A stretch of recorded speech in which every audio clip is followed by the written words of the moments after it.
has come out of its intel shops. I'd break that component out of it. I'd shut down the FBI Hoover building on day one and reopening the next day as a museum of the deep state. And I'd take the 7,000 employees that work in that building and send them across America to chase down criminals. Go be cops. You're cops. Go be cops. Go chase down murderers and drug dealers and violent offenders. What do you need 7,000 people there for? Same thing with DOJ. What are all these people doing here? Looking for their next government promotion, looking for their next fancy government title, looking for their parachute out of government. So while you're bringing in the right people, you also have to shrink government. The point is, under the law, it doesn't matter if you had the nuclear codes. The Presidential Records Act, and Bill Clinton took literally recordings of a classified conversation and took them when he left the presidency, and he put them in his sock drawer. It's called the Clinton sock drawer case.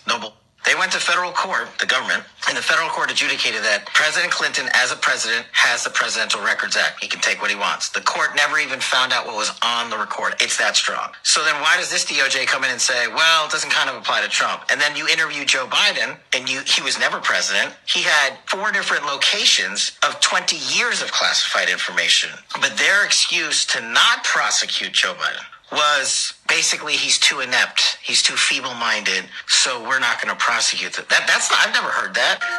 What the deep state uses the most to cover up their corruption is an illegal application of the classification system. Remember the lovebirds text from, this is a beauty, the lovebirds text from FBI, DOJ land, Russiagate, Strzok and Page were texting each other. They were running the Russiagate investigation against Trump. They were the head of the counterintelligence unit at the FBI. And they're having an extramarital affair together. Can't make this stuff up. They're sending each other texts about how much they hate Trump and are going to create an insurance policy to stop Trump. Then we finally find those text messages. You know what the FBI and DOJ do for like a year?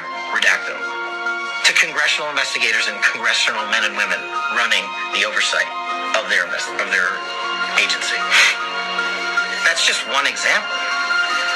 But it gets even better. Here's the deep state full circle. Just last week, do you know what Strzok and Page received from the Department of Justice?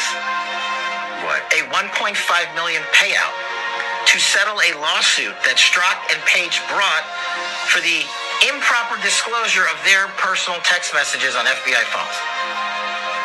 And the DOJ just rewarded them. Oh, yeah.